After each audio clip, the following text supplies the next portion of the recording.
English में एक छोटा सा वर्ड है जिसकी मीनिंग होती है कर्ज। ये एक 4 लेटर्स का वर्ड है। इसकी स्पेलिंग होती है DEBT। But my question is that how do you pronounce this word.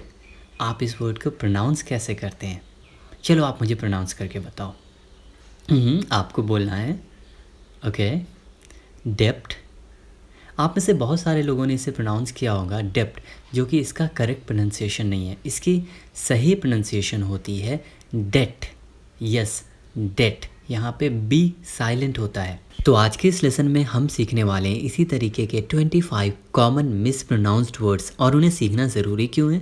क्योंकि कभी अगर आप इंग्लिश सुन रहे हो या कुछ देख रहे हो इंग्लिश में, और उन जगहों पे अगर इन वर्ड्स का इस्तेमाल किया जाए तो आपको उसकी मीनिंग और स्पेलिंग समझने में प्रॉब्लम हो सकती है। दूसरा, अगर आप इंग्लिश में बात कर रहे हो और आपको वाइल कन्वर्सेशन इन वर्ड्स का अगर यूज़ करना पड़े और अगर वहाँ पे आप गलती कर दो तो आपको थोड़ा सा इम्प्रेशन जो है ना वो थोड़ा सा डाउन हो सकता है। तो चलिए बिना देर किए हुए आज के इस लेसन को हम स्टार्ट करते हैं। Hello guys, I am Umar and you are watching English page for you. और आज का हमारा पहला वर्ड है COUPON। कैसे इस वर्ड को प्रोनाउंस करोगे आप? बहुत सारे लोग इसे कूपन बोलते हैं, जो कि रॉन्ग है। इसकी एक्चुअल प्रोनाउंसिएशन होती है कूपॉन। कूपॉन। आप मेरे साथ रिपीट भी करना, कूपॉन। Very good. चलो बढ़ते हैं आज के दूसरे वर्ड की तरफ, जो है RECEIPT। हम लोग होटल में जाते हैं, वहाँ पे ये मिलता है ना, या कहीं मॉल में जाते हैं तो वहाँ पे ये चीज़ मिलती है हमें। क्या बोलते हैं इसे? रिसिप्ट? ना ना ना, इसकी एक्चुअल प्रोनाउंसिएशन होगी रिसीट। रिसीट। यहाँ पे पी साइलेंट होता है। तो नेक्स्ट टाइम अगर इस वर्ड को आपको यूज़ करना पड़े तो आप क्या बोलोगे? रिसीट। बहुत बढ़िया। चलो बढ़ते हैं तीसरे वर्ड की तरफ। और आप में से सारे लोगों ने इस वर्ड का इस्तेमाल कभी ना कभी किया होगा या सुना तो ज़रूर होगा। वर्ड क्या है? Hotel. Hotel. There are 2 syllables in this word, ho and tel. और स्ट्रेस जो है ना वो सेकंड सिलेबल पे देंगे। आप याद करो वो ट्रिवागो का एड, उसमें क्या बोला जाता है? Hotel Trivago. सुपर्ब। इसी से मिलता जुलता एक वर्ड है स्वीट। जब 2 या 2 से ज़्यादा रूम्स को कंबाइन करके बनाते हैं ना, उसे हम बोलते हैं स्वीट। इसे बहुत सारे लोग सूट प्रोनाउंस करते हैं क्योंकि इसकी स्पेलिंग देखने में वैसे ही लगती है, लेकिन ध्यान देना इसके एंड में ई आएगा, और जो स्वीट होता है ना उसकी स्पेलिंग होती है SUIT। नेक्स्ट वर्ड क्या है? TOMB। मकबरे होते हैं ना, उसे बोला जाता है टूम। टूम। ध्यान देना एंड में जो बी है ना वो साइलेंट होगा। क्या बोलेंगे? टूम। आप इस बात का ध्यान देना कि आप मेरे साथ साथ इन वर्ड्स को रिपीट ज़रूर कर रहे हो, क्योंकि उससे आपकी प्रैक्टिस भी होती जाएगी। ठीक है, चलो बढ़ते हैं दूसरे वर्ड की तरफ। मच्छरों से रिलेटेड एक डिज़ीज़ होती है, बहुत सारे लोग उसे डेंगू बोलते हैं और इसकी स्पेलिंग होती है DENGUE। लेकिन इसे सही तरीके से प्रोनाउंस कैसे करना है? इसे आप बोलेंगे डेंगी। डेंगी।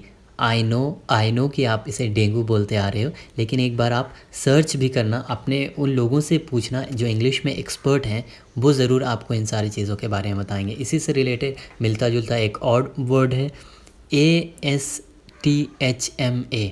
अस्थमा बोलते हैं बहुत सारे लोग, अस्थमा हो गया उसे, अस्थमा की बीमारी है। नहीं, अज़मा। अज़मा। चलो अब आप मुझे संडे मंडे सुनाओ। हाँ बाबा, दिनों के नाम ही। Sunday, Monday, Tuesday, Wednesday. ये कौन सा दिन होता है? वेंसडे। इसकी करेक्ट प्रोनाउंसिएशन क्या होगी? वेंसडे। ध्यान देना कभी भी आप वेडनेसडे नहीं बोलो, वेंसडे बोलना। आज के हमारे इस लिस्ट में जो नेक्स्ट वर्ड है वो एक खाने वाली चीज़ है, एक वेजिटेबल है। बहुत सारे लोग इसे खाते हैं, बहुत सारे लोग इसे अवॉइड करते हैं। सबकी अपनी अपनी चॉइस है। पिक्चर देखकर आप समझ गए होंगे, लेकिन इस वर्ड को आप बोलोगे कैसे? ओनियन?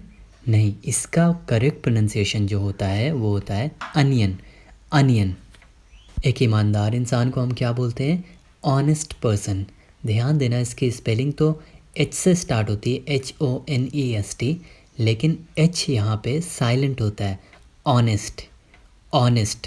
आफ्टरनून में हम लंच करते हैं, डिनर हम रात में करते हैं, और मॉर्निंग में? ब्रेकफास्ट नहीं, उसे सही तरीके से बोला जाएगा ब्रेकफास्ट। उसे लिखते तो हम हैं ब्रेकफास्ट, लेकिन उसकी एक्चुअल प्रोनाउंसिएशन होती है ब्रेकफास्ट। ब्रेकफास्ट। बढ़िया, चलिए बढ़ते हैं हमारे नेक्स्ट वर्ड की तरफ, जो है कमेंट। बहुत सारे लोग इसे कमेंट बोलते हैं, कमेंट करना, कमेंट, कमेंट। नेक्स्ट वर्ड है DEBUT। इसे कैसे प्रोनाउंस करेंगे? डेब्यू। डेब्यू। आपने सुना होगा कि आज उस खिलाड़ी ने डेब्यू किया, अपना पहला मैच खेला। इसके एंड में तो टी आता है, लेकिन वो साइलेंट होता है। साधु को इंग्लिश में क्या बोलते हैं?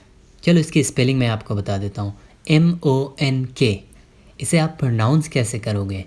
मॉन्क नहीं, इसकी एक्चुअल प्रोनाउंसिएशन जो होगी ना, वो होगी मंक, मंक।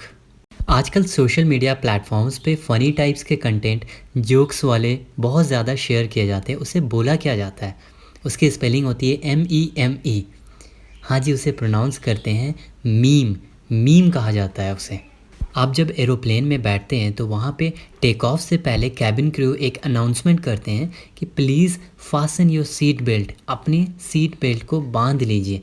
बांधना, उसकी इंग्लिश होती है फासन, FASTEN।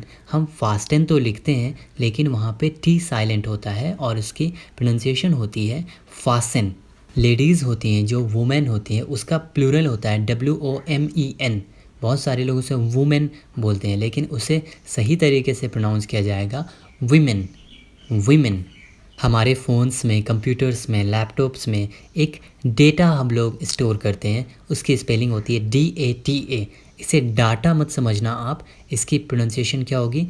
Data, data. एक और कॉमन मिसप्रोनाउंस्ड वर्ड है कंफर्टेबल। कंफर्टेबल, बहुत सारे लोग इसे कंफर्टेबल बोलते हैं क्योंकि यहाँ पे लास्ट में टेबल लिखा हुआ है, लेकिन इसे कैसे प्रोनाउंस करना है आपको? Comfortable, comfortable. Very good. चलिए बढ़ते हैं आज के हमारे नेक्स्ट वर्ड की तरफ, जो है सोर्ड, SWORD। इसे स्वॉर्ड लिखा जाता है, लेकिन इसे बोला जाएगा सोर्ड। जो तलवार होते हैं ना, उसे कहा जाता है सोर्ड। जब हम किसी रेस्टोरेंट में जाते हैं और हमें कुछ डिशेस ऑर्डर करनी होती है, तो एक बुकलेट में हम उन डिशेस का प्राइसेस वगैरह चेक करते हैं जहाँ से हम ऑर्डर करते हैं। तो उस बुकलेट को क्या कहा जाता है? उसकी स्पेलिंग होती है MENU। उसे प्रोनाउंस हम करेंगे मेन्यू, मेन्यू। बहुत सारे लोग इसे मेनू कहते हैं, जो कि रॉन्ग है। उसकी एक्चुअल प्रोनाउंसिएशन होगी मेन्यू। एक और बड़ा यूज़फुल वर्ड है। बहुत सारे स्टूडेंट्स कहते हैं कि मैं अपने कैरियर पे फोकस करना चाहता हूँ।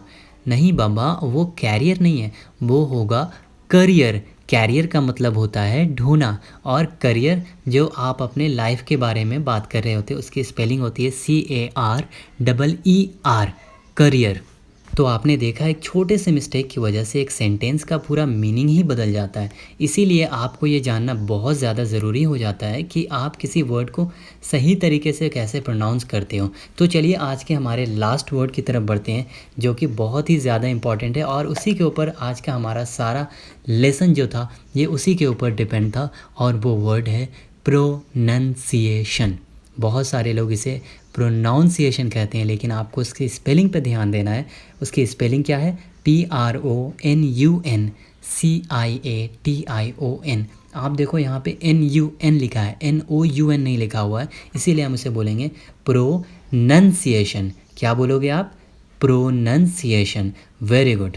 तो ये थे वो 25 कॉमन वर्ड्स जिसे सही तरीके से कैसे बोला जाए, वो अभी हमने सीखा। और अगर आप चाहते हैं इसी तरीके के यूज़फुल वीडियोस देखना फ्यूचर में भी, तो हमारे इस चैनल को सब्सक्राइब कर लेना, और साथ ही साथ अपने ये वीडियो अपने उन फ्रेंड्स को, उन फैमिली मेम्बर्स को ज़रूर शेयर करना जो घर बैठे इंग्लिश सीखना चाहते हैं, इंग्लिश बोलना चाहते हैं।